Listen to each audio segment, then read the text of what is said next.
সম্মানিত সুধীমণ্ডলী, উপনিষদের একটি শান্তি মন্ত্র আপনাদেরকে শোনাব। ওম সহনা ভবতু সহনৈ ভুনক্তু সহ বীর্যং করবাবহৈ তেজস্বিনাবধীতমস্তু মা বিদ্বিষাবহৈ।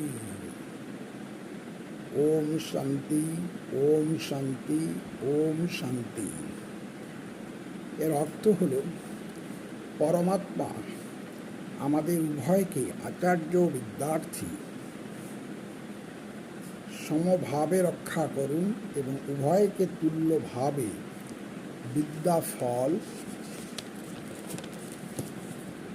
দান করুন। আমরা যেন সমভাবে বিদ্যার ফল লাভের সামর্থ্য অর্জন করতে পারি। লব্ধবিদ্যা তেজস্বী হোক। আমরা যেন পরস্পরকে বিদ্বেষ না করি।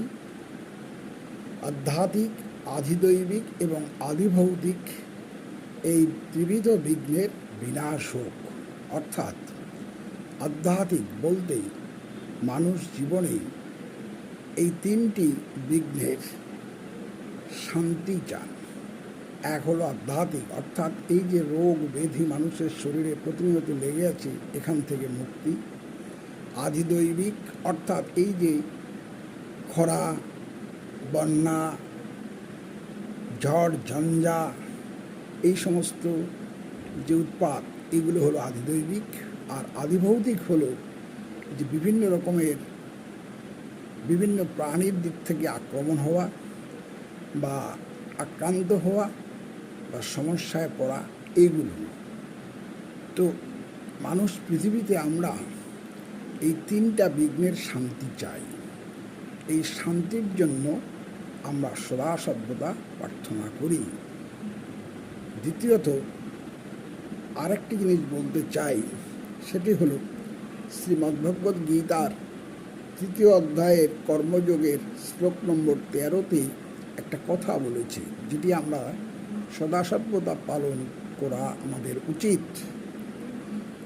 কি বলছে? যজ্ঞাশিষ্টাসীন সন্তমুচ্চন্তে সর্বকিল্লিশৈ ভুঞ্জন্তে তে তাহং পাপা যে পচ্যন্তাৎ ন কারণাৎ। যে সজ্জনগণ যজ্ঞ বিশিষ্ট অন্ন ভোজন করেন, অর্থাৎ